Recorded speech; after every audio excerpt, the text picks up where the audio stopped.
I've had chainsaws as part of my comedy juggling act for years now.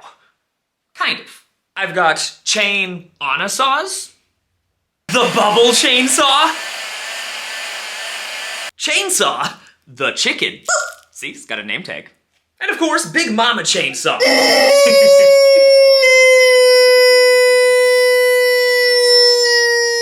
But now I am proud to announce the possible end to my juggling career.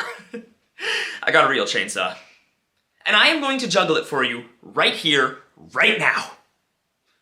Actually, maybe not inside. I'll meet you outside. And I think it goes without saying, don't try this at home. This is a bad idea.